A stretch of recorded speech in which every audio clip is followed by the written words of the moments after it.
நம் ஆண்டவர் இயேசு கிறிஸ்துவின் நாமத்தினால் மகிழ்ச்சியும் சமாதானமும் நம் அனைவரோடும் இருப்பதாக. எசாயா 57 15-19 முடிய. உயர்ந்தவரும் உன்னதரும் காலம் கடந்து வாழ்பவரும் தூயவர் என்ற பெயரை கொண்டவரும் கூறுவது இதுவே: உயர்ந்த தூய இடத்தில் நான் உரைகின்றேன். நொறுங்கிய நலிந்த நெஞ்சத்தினரோடும் நான் வாழ்கின்றேன். நொறுங்கிய உள்ளத்தினரை ஊக்குவிக்கவும் நலிந்த நெஞ்சத்தினரை திடப்படுத்தவும் நான் குடியிருக்கின்றேன். ஏனெனில் என்றென்றும் நான் குற்றம் சாட்ட மாட்டேன், எப்பொழுதும் சினம் கொண்டிருக்க மாட்டேன். ஏனெனில் நான் தோற்றுவித்த உயிர் மூச்சாகிய மனித ஆவி என் திருமுன் தளர்ச்சி அடைந்துவிடும். பேராசை என்னும் தீமையை முன்னிட்டு நான் இஸ்ரேல் மீது சினம் அடைந்து அவனை அடித்து நொறுக்கினேன்.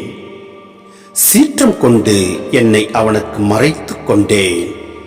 அவனோ என்னை விட்டு விலகி மனம் போன போக்கிலே சென்றான். அவன் சென்ற பாதைகளை கண்டேன், ஆயினும் அவனை குணமாக்குவேன். அவனை நடத்தி சென்று அவனுக்கு மீண்டும் ஆறுதல் அளிப்பேன்.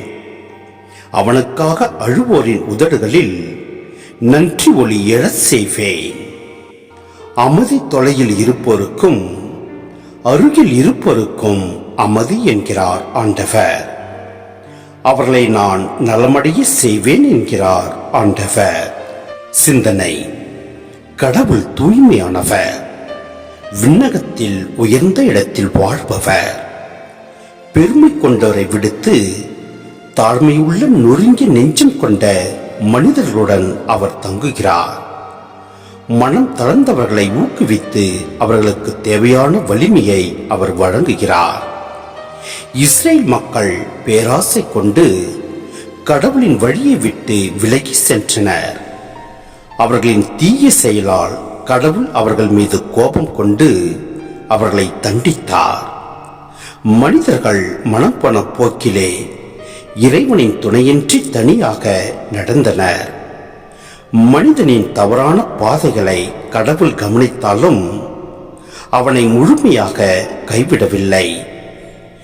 நொறுங்கி போன மனிதனின் காயங்களை கடவுள் தன் கைகளால் குணப்படுத்துகிறார். கவலையில் இருக்கும் மக்களுக்கு மீண்டும் அமைதியையும் மாறாத ஆறுதலையும் அவர் வழங்குகின்றார். எனவே நம் ஆண்டவர் மீது முழு விசுவாசம் கொண்டு அவரது அன்பில் நாம் நிலைத்து நிற்போம்.